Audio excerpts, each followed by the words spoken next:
တေချာစဉ်းစားနော်တခုစီဖြုတ်ထားမယ်ဆိုလို့ရှိရင်အဲ့ဒီအစွမ်းထွက်လာတဲ့အကြောင်းမရှိဘူးဒီအချက်နဲ့ပတ်သက်ပြီးတော့ဆရာကြီးဥရွှေအောင်ရေးထားတဲ့ဘဝအကျဉ်းသားဆိုတဲ့စာမလေးတစ်ပုဒ်ရှိတယ်အဲ့ဒါကိုကြုံလို့ရှိရင်ဖတ်ကြည့်စေခြင်းအဲ့ဒီအကြောင်းအရာကိုဆရာကြီးကဒီဘဝဒီခန္ဓာကိုကားတစ်စင်းနဲ့ဥမာပေးပြီးတော့ရေးထားတယ်အလွန်လေးနက်တဲ့အကြောင်းအရာပါပဲရောနှောခြင်းဆိုတာရှိတယ်ပေါင်းဆက်ခြင်းဆိုတာရှိတယ်ရောနှောယုံရောနှောထားတယ်ဆိုလို့ရှိရင်အစွမ်းမထွက်ဘူးတဲ့စနစ်ကျပေါင်းဆက်မှအစွမ်းထွက်တာတဲ့ဆိုကြပါစို့ကားမှာရှိတဲ့အင်္ဂါစိတ်ပိုင်းတွေကိုအကုန်လုံးဖြုတ်ပြီးတော့မိုးကခင်းကြီးပေါ်မှာအကုန်လုံးဖြန့်ချဲပြီးတော့အကုန်လုံးရောမွေထားလိုက်မယ်အဲ့ဒီပစ္စည်းအစုပုံကြီးကပြေးနိုင်လားမပြေးနိုင်ရောတော့ရောထားတာပဲနော်ဟုတ်လားဒါပေမဲ့စနစ်တကျပေါင်းဆက်ထားတာမဟုတ်ဘူးရောယုံမဲ့ရောထားတာအဲ့ဒီအင်္ဂါစိတ်ပိုင်းတွေကိုစနစ်တကျပေါင်းဆက်လိုက်မယ်ဆိုရင်သူ့နေရာနဲ့သူအဝင်ဝင်ကြတက်လိုက်မယ်ဆိုရင်တော့အဲ့ဒီကားကတော့လိုအပ်တဲ့ပစ္စည်းအကုန်ပြည့်စုံသွားပြီဆိုရင်တက်မောင်းလို့ရတယ်ဟောအစွမ်းထွက်လာတယ်အဲ့လိုပဲဒီဘဝခန္ဓာဟာလည်းပဲအလုံးစနစ်တကျပေါင်းဆက်ထားမှသူကအစွမ်းထွက်လာရောယုံရောထားရင်တော့အစွမ်းမထွက်ဘူးတဲ့ပေါင်းဆက်ထားမှအဲ့ဒီပေါင်းဆက်မှုကနားလေကိုအရန်ခက်တယ်ဒါကလည်းလေးနဲ့ထက်အပိုင်းလေးပြောကြည့်တော့ဘယ်နည်းနဲ့ဒီခန္ဓာကိုအစိတ်ပိုင်းနေတဘာဝတရားအစိတ်ပိုင်းတွေကိုပေါင်းဆက်ထားတယ်လေကိလေသာတရားတွေနိဝရဏတရားတွေအာတဝတရားတွေယောဂတရားတွေခန္ဓာတရားတွေနော်အစေတဲ့အနေနဲ့ပေါင်းဆက်ထားတာရှိတယ်ကျိုးအနေနဲ့ပေါင်းဆက်ထားတာရှိတယ်နော်ယူစည်းမှုအနေနဲ့ပေါင်းဆက်ထားတာရှိတယ်အရက်အာတဝအနေနဲ့ပေါင်းဆက်ထားတာရှိတယ်ပူလောင်မှုအနေနဲ့ပေါင်းဆက်ထားတာရှိတယ်ပေါင်းဆက်မှုပေါင်းဆက်နေစနစ်တရားပေါင်းဆက်ထားတာအဲ့ဒီပေါင်းဆက်လိုက်တဲ့အခါကျတော့စောစောကကားပစ္စည်းတွေကိုစနစ်တကျပေါင်းလိုက်လို့ရှိရင်ကားဟာပြေးနိုင်တယ်ဆိုတဲ့အစွမ်းထွက်လာတယ်အဲ့လိုပဲဒီသင်္ခါရတရားသဘာဝတရားတွေကိုစနစ်တကျပေါင်းဆက်လိုက်တဲ့အချိန်မှာမိစ္ဆာဒိဋ္ဌိအားဖြင့်ငါဆိုတဲ့ပုဂ္ဂိုလ်တ attva သဘောကြီးထွက်လာတယ်တဲ့ဒါပေမဲ့အဲ့ဒါတကယ်မဟုတ်ဘူးတဲ့ဓမ္မသဘာဝအဖြစ်ဆိုရင်တော့ဘဝဆိုတဲ့အစွမ်းထွက်လာတယ်တဲ့ဆရာကြီးကအဲ့လိုရေးတယ်နော်ဒါကဘဂုတုတ္တပြောပြတယ်နော်စနစ်တကျပို့ပြီးတော့တိတိကျကျသိတယ်ဘုံဘုံကအခုစောင်းပါနာမည်လေးပါပြောလိုက်တယ်ဘဝအကျဉ်းသားအလိုလင်းတဲ့ဆောင်းပါလေးတစ်ပုဒ်ပါပဲအဲ့ဒါကိုဖတ်ကြည့်အခုဒီမှာဝရှိတာဘိက္ခုနီမကဘဝခန္ဓာကိုဘာနဲ့ဥမာပေးတာတော့ယထာနဲ့ဥမာပေးတာဒုက္ခဒုက္ခကရင်တစင်းပေါ့နော်အရင်ရှုပ်ထွေးဆိုတာတိဆောက်ထားတဲ့ရင်တစင်းပဲအဲ့ဒီရင်ကမြင်းကဆွဲသွားမယ်ဆိုလို့ရှိရင်သူလည်းပြေးမယ်လွှားမယ်ပေါ့မြင်းဆွဲတဲ့နောက်ကိုလိုက်မယ်ပေါ့အဲ့လိုပဲတရားဓမ္မတို့ဦးဇင်းတို့ဒီခန္ဓာကိုယ်ကြီးကလည်းပဲနော်စိတ်ဆွဲရကိုလိုက်နေကြတာမရှိဘူးလားရှိနေတယ်လှုပ်ရှားနေတယ်သွားနေတယ်လာနေတယ်ပြောနေတယ်ဆိုနေတယ်နော်တကယ်ကတော့ဘာလဲလို့မေးရင်သင်္ခါရတရားတို့ရဲ့အစုအဝေးအစုအပုံကြီးပဲပုဂ္ဂိုလ်တ attva ဆိုတာမဟုတ်ဘူးတဲ့အဲ့ဒါလေးကိုစနစ်တကျကိုယ့်အကိုပိုင်းခြားပြီးတော့ကြည့်တတ်ဖို့လိုတယ်ပေါ့ဘဝကိုများသောအားဖြင့်အစုအဝေးကြီး၅ခုဖြင့်စုဝေးထားတယ်လို့မြတ်စွာဘုရားမဟုတ်ဘူးလားဟုတ်တယ်နော်ရုပ်အစုအဝေးကြီးတစ်မျိုးနာအစုအဝေးကြီး၄မျိုးအစုအဝေးဆိုတဲ့စကားကိုပါဠိလိုဘယ်လိုသုံးတော့ခန္ဓာလို့သုံးတယ်ဟုတ်လားရုပ်တည်းရဲ့အစုအဝေးကိုယူဘက်ခန္ဓာယူဘက်ခန္ဓာအကြောင်းကိုလည်းပဲစနစ်တကျကိုယ့်ကိုလေ့လာဆန်းစစ်ပြီးတော့ဝေဖန်ကြည့်နောက်ဒီယူဘက်ခန္ဓာအဆောက်အဦအစုအဝေးကြီးကိုဘယ်လိုများစုဝေးထားတော့ရုပ်ဆိုတာဗမာလိုရိုးရှင်းရှင်းပြောရရင်ဟောက်ပြန်တတ်တဲ့တရားလို့ဒီလိုအဓိပ္ပာယ်မရဘူးလားနော်ခုမြင်နေရတဲ့စပင်မွေးစားခြေပွားဆုံးဒီကိုယ်ကောင်ကြီးဟာဟောက်ပြန်တတ်တဲ့သဘာဝတရားရဲ့အစုအဝေးကြီးအစုအပုံကြီးပဲမဖောက်ပြန်တဲ့အရာရဲ့လို့မြုံမုံတမုံစာတောင်မပါဘူးအမြဲတမ်းဖောက်ပြန်နေတယ်ဖောက်လဲဖောက်ပြန်ခဲ့တယ်ဖောက်လဲဖောက်ပြန်နေစေဖောက်လဲဖောက်ပြန်အောင်မယ်ရက်တန်လို့မရဘူးအမြဲတမ်းဖောက်ပြန်နေတယ်အဲ့ဒီဖောက်ပြန်နေတယ်ဆိုတာလေးကိုရိုးရှင်းရှင်းလေးအပေါ်ရန်လေးနားလည်ကြည့်မိဝမ်းကောင်းကကျွတ်ထွက်လာတာစကားပုံလေးနဲ့အခုပုံနဲ့ဘယ်လောက်ကွာခြားသွားပြီတော့အချိန်တိုင်းဖောက်ပြန်နေတာပဲလေဟုတ်တယ်မဟုတ်လားခုလောလောဆယ်ကရက်တက်နေလားဆိုတော့ရက်တက်မနေဘူးစားထားတဲ့အစာအာဟာရတွေကိုအမြဲတမ်းခြေဖြစ်နေတဲ့အတွင်းထဲမှာတကြုံကြုံတစ်ချင်းချင်းခန္ဓာကိုယ်အစိပ်ပိုင်းတွေအမြဲတမ်းအလုံးလုံးနေတယ်ဒါမှလည်းရှင်းသနိုင်မှာဟုတ်လားစပင်မွေးလေးတွေကလည်းအမြဲတမ်းထွက်နေတယ်အရေပြားတွေကလည်းအမြဲတမ်းလဲနေတယ်လက်သေးလေးတွေဆိုလည်းအမြဲတမ်းထွက်နေတယ် ချွေးတွေရေတွေကလည်းအမြဲတမ်းထွက်နေတယ်ထဲထဲမှာသွေးတွေကလည်းအမြဲတမ်းလဲပတ်နေတယ်တကယ့်ကိုအလွန်ရှုပ်ထွေးတဲ့အရှုပ်ထွေးဆုံးဆိုတဲ့စက်တောင်သူ့လောက်ရှုပ်ထွေးမှာမဟုတ်ဘူးတွားနေသူအကြောင်းအကျိုးဆက်ဆက်ပြီးတော့မလုပ်နေလို့လုံနေကြတယ်ဖြစ်နေကြတယ်ဟုတ်ရဲ့လားအဲ့ဒါကိုကြည်ကြည်ပြင်းပြကိုယ့်ကိုတွေးတတ်ဖို့စဉ်းကျင်တတ်ဖို့လိုတယ်ပေါ့နော်အဲ့တော့ရုပ်အစုဝေးကြီးကိုအမိပြုတ်ပြီးတော့နေတယ်နောက်ထပ်ဘာအစုဝေးကြီးတွေရှိနေလဲနာအစုဝေးကြီးတွေရှိတယ်နာအစုဝေးကြတော့ရှုပ်ထွေးလွန်းလို့နဲ့နေလွန်းလို့ကျေပြန့်လွန်းလို့မြတ်စွာဘုရားက၄ပုံပုံပြီးတော့တောင်းဟောရတယ်ဝေဒနာခန္ဓာဆိုပြီးတော့ခံစားမှုအစုဝေး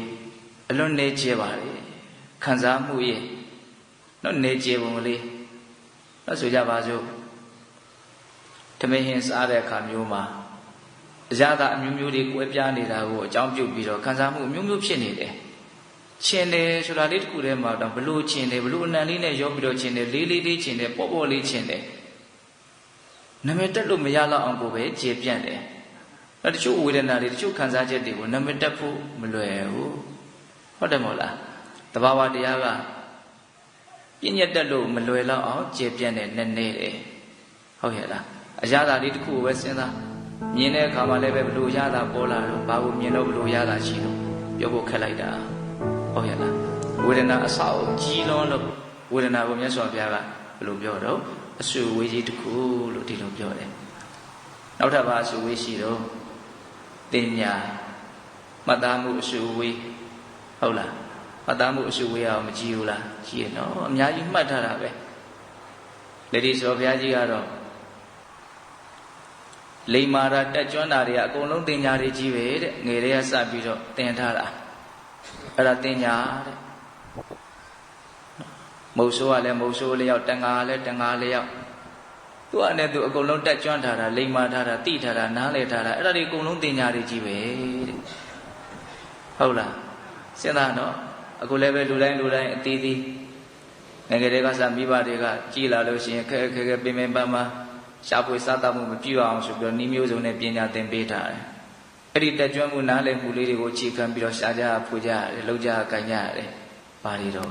တင်ညာတွေဟောဟုတ်ရဲ့လားအဲ့ဒီတင်ညာအဆောက်အုံဘယ်လောက်ကြီးလဲဆိုတာတေချာစဉ်းစားကြည့်လေကျေလေပါပဲဟုတ်တယ်မဟုတ်လားဘာလှုပ်တက်တယ်ညာလှုပ်တက်တယ်ဘာမလှုပ်တက်ဘူးညာမလှုပ်တက်ဘူးဒါတင်ညာတွေပဲလေလှုပ်တက်တယ်ဆိုတာဘာလဲတင်ညာပဲလေမှတ်ထားလို့သူလှုပ်တက်တာပေါ့ဟုတ်တယ်မဟုတ်လားတင်ညာခန္ဓာအဆောက်အုံကြီးနော်ပြီးတော့ပါလာတော့သင်္ခါရတဲ့သင်္ခါရဆိုတာဘာလဲလွယ်လွယ်ပြောရရင်သင်္ခါရဆိုတာတုံ့ပြန်နေတဲ့သဘောပဲကောင်းတဲ့ထင်ရင်လောဘနဲ့တုံ့ပြန်တယ်မကောင်းမှုထင်ရင်ဒေါသနဲ့တုံ့ပြန်တယ်တော့စိတ်ထဲအမြဲတမ်းတုံ့ပြန်နေတယ်အဲ့ဒီတုံ့ပြန်မှုကလည်းအမြဲတမ်းသမယိုးကြသွားနေတာကောင်းတဲ့ထင်ရင်လောဘဖြစ်ဖို့ဘယ်သူမှလည်းသင်မပေးရဘူးကြိုးလည်းမကြိုးစားပါဘူးသူကလောဘကဖြစ်နေတယ်ဘလောက်စိတ်ဝင်စားစရာကောင်းတော့စိတ်တို့စရာကောင်းတဲ့အာယုန်နဲ့တွေ့တာနဲ့ဒေါသတန်းဖြစ်တယ်သင်စရာမလိုဘူးကြိုးစားစရာမလိုဘူးသမယိုးကြပုံမှန်တုံ့ပြန်နေကြတယ်ပေါ့နော်အဲ့ဒီတုံ့ပြန်မှုတွေကကာယကံဝစီကံမနောကံအဖြစ်ကံရှုတော်မှာကြည့်ပြီးတော့ပြောမယ်ဆိုရင်လည်းပြောလို့မရဘူးလားရတယ်နော်အဲ့ဒီတုံ့ပြန်မှုအရှုအဝေးကြီးဟာမကြီးကျယ်ဘူးလားကြီးကျယ်တယ်သင်္ခါရခန္ဓာအဲ့ဒီဝေဒနာတင်ညာသင်္ခါရဆိုတဲ့ဒီနာခန္ဓာအရှုအဝေးကြီး၄ခုဟာအဓိကကတော့ဝိညာဉ်နဲ့ခန္ဓာဆိုတဲ့သိမှုအရှုအဝေးကြီးကိုခြံရံပြီးတော့ဖြစ်ကြတာလို့ဆိုနိုင်တယ်သိမှုဝိညာဉ်အရှုအဝေးကြီးကအခရာပဲအဓိကပဲဒါကြောင့်လက်ဒီဆိုဘုရားကြီးကရုပ်ဓာတ်တွေထဲမှာတေဇောဟာအဓိကဖြစ်တယ်တဲ့မိဓာတ်နံဓာတ်တွေထဲမှာဝိညာဉ်ဟာအဓိကဖြစ်တယ်တိပြီးမှကျန်တာတွေဖြစ်ကြတာဒါကြောင့်မနောပုပ္ပင်္ဂမဓမ္မမနောတိဋ္ဌမနောမေယမနတ္တစီပတန္တိနာဘာတတိဝါကရောတိဝါတတောနံဒုက္ခမနွေတိဆာယဝအနုပါယိနိနံတရားတွေထဲမှာမနောမနဆိုတဲ့စိတ်ဝိညာဉ်ဟာခေါင်းဆောင်ဖြစ်တယ်တဲ့သူကအကြီးအကဲဖြစ်တယ်ကောင်းမြတ်တဲ့စိတ်ကြည်လင်တဲ့စိတ်ကလေးနဲ့လုံးမယ်ပြောမယ်ဆိုလို့ရှိရင်အဲ့ဒီပုဂ္ဂိုလ်ရဲ့နောက်ကိုချမ်းသာဒုက္ခတွေဟာအရှင်လိုက်တယ်ဥပမာကိုယ့်ရဲ့နောက်ကိုအရေးဟာအရှင်လိုက်တယ်လို့မျိုးပဲလို့ဓမ္မပဒပါဠိတော်မှာဟောတယ်ပေါ့နော်အဲ့ဒါလိုပဲဦးဇင်းတို့မနောပုပ္ပင်္ဂမဓမ္မမနောတိဋ္ဌမနောမယမနတ္တစီပဒုဋ္ဌိနာဘာတတိဝါကရောတိဝါတတောနံဒုက္ခမနွေတိစက္ကံဝါဝဟတောပဒနံတရားတွေမှာစိတ်ဝိညာဉ်ဆိုတဲ့မနောဟာခေါင်းဆောင်ဖြစ်တယ်ယုံညံ့တဲ့စိတ်နဲ့ ပူလောင်ရှုပ်ထွေးတဲ့စိတ်နဲ့လုံမဲ့ပြောမယ်ဆိုရင်အဲ့ဒီပုဂ္ဂိုလ်ရဲ့နောက်ကိုဆင်းရဲဒုက္ခဟာအမြင်လိုက်လိမ့်မယ်ဥပမာ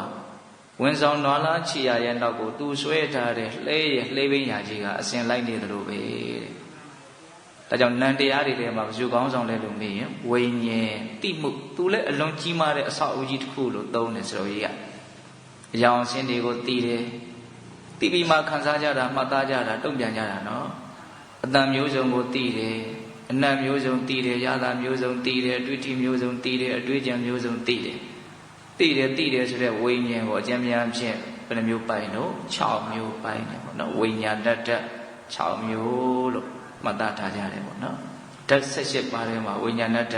6ပါးရှိဟုတ်လားအဲ့တော့ဒကာဓမ္မတို့ဦးဇင်းတို့ရဲ့ဘဝဟာဘာလဲလို့မေးယထာတစ်စင်းလို့ကားတစ်စင်းလို့အင်္ဂါအစိတ်ပိုင်းတွေစနစ်တကျပေါင်းဆက်ထားတာဒါကြောင့်အစွမ်းထွက်နေတာတစ်ခုချင်းစီမှာအစွမ်းမရှိဘူးစနစ်တကျပေါင်းထားလို့လည်းအစွမ်းထက်တာပုံတော်ကြောရောယုံရောမှွေထားမယ်ဆိုရင်ဘာအစွမ်းမှမရှိဘူးအဲ့တော့အဲ့ဒီသဘာဝတရားကိုနားလည်အောင်ဒါတွေကိုမလုပ်တတ်ဖို့လို့ဆိုအကုန်လုံးကိုဖြုတ်ဖြက်ပြီးတော့ကြည့်တတ်ဖို့လိုတယ်ဒါအယိုးရှင်းရှင်းပြောကြည့်တာနော်ခန္ဓာကိုယ်ကြီးကိုဉာဏ်နဲ့ဖြုတ်ပြီးတော့ဒဇတိတဏတိဖြုတ်ပြီးတော့ကြည့်တတ်တဲ့နယ်နော်နန္တရားတွေကိုဒဇတိဖြုတ်ပြီးတော့နားလည်ဖို့ဆိုတာတိတ်တော့မလွယ်ဘူးဒါလည်းပဲသတိထားမယ်ဆိုရင်တော့အော်ဒီလိုပဲပေါင်းဆက်ပြီးတော့အကြောင်းအကျိုးဆက်ပြီးတော့ဖြစ်ပေါ်နေတဲ့သဘောလို့တော့နားလည်နိုင်ပါလေအစကလည်းဥမာပို့ပြီးတော့ရှင်းရှင်းလင်းလင်းသိဖို့အတွက်ရုပ်တရားတွေကိုဒဇတိတမတိဖြုတ်ပြီးတော့ကြည့်ကြည့်ပေါ့အဲ့ဒါဆိုရင်ကိုတော်တော်လေးစိတ်ထဲမှာနာမရူပပရိစေတဉာဏ်ရင့်တန်နိုင်တယ်ပုဂ္ဂိုလ်တ attva ဆိုတဲ့တက္ကာယဒိဋ္ဌိနေသွားနိုင်တယ်ပေါ့32ခုထာတာ32မျိုးလောက်ဖြုတ်ကြည့်ပေါ့ဒီခန္ဓာကိုယ်ဆက်ကြီးလဲပတ်နေတာနော်ဘယ်လိုနည်းနဲ့လဲပတ်နေလဲဒါတော့သိဖို့လွယ်နော်ဟုတ်တယ်မဟုတ်လားဇာမေမွေးချင်းခြေသေးလက်သေးသွားရည်အသားကြောရိုးတွင်ချင်းသေးအစရှိသဖြင့်32မျိုးသောကုဋ္ဌာတဘယ်ကုဋ္ဌာတကဘလို့ပုံသဏ္ဍာန်ရှိတယ်ဘလို့အလုပ်ကိုလုပ်တယ်ခန္ဓာကိုယ်ရှင်သန်ရေးအတွက်ဘလို့အထောက်အကူပြုတယ်ဘယ်ဟာမရှိရင်တော့မဖြစ်ဘူးမရှိမဖြစ်တာကြီးပါပဲဒီရှင်သန်ဖို့အတွက်ကဘောကအုပ်ထားတဲ့အရေးပြားလေးတောင်မရှိရင်မဖြစ်ဘူးဟုတ်တယ်မဟုတ်လားတော့ဒီခန္ဓာကိုယ်ကြီးဆက်လက်လက်ပတ်ရှင်သန်နေဖို့အတွက်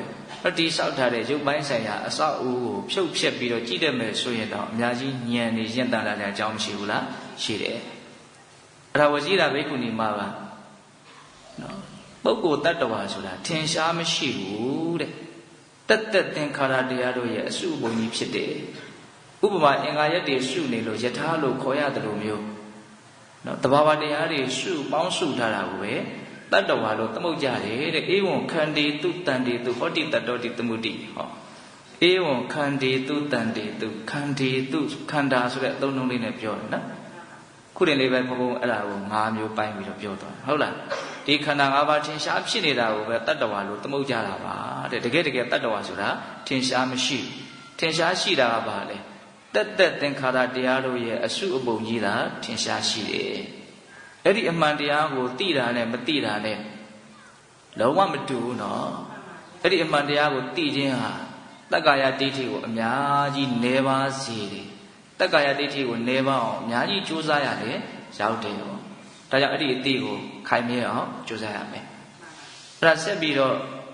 နောက်ဆုံးကထာလေးနဲ့အဲ့ဒီဝိဇိတာဘိက္ခုနီမကအလေးနဲ့ထပ်ပြီးတော့ပြောပြန်တယ်ဒုက္ခမေဝဟိတံဘောတိဒုက္ခဒိဋ္ဌိဝိတိစနိညာတရာဒုက္ခတံဘောတိနိညာဒုက္ခနိရောဓတိတဲ့ဒီကထာလေးကတော့ခငယ်တဲ့အစားဦးဇင်းတို့အရန်သဘောကျလို့နှုတ်ထဲမှာတိုးနေတယ်ဒုက္ခမေဝဟိတံဘောတိဒုက္ခဒိဋ္ဌိဝိတိစနိညာတရာဒုက္ခတံဘောတိနိညာတရာဒုက္ခနိညာဒုက္ခနိရောဓတိဒီဘက်ကဘာပြောတော့ဒုက္ခမေဝဟိတံဘောတိ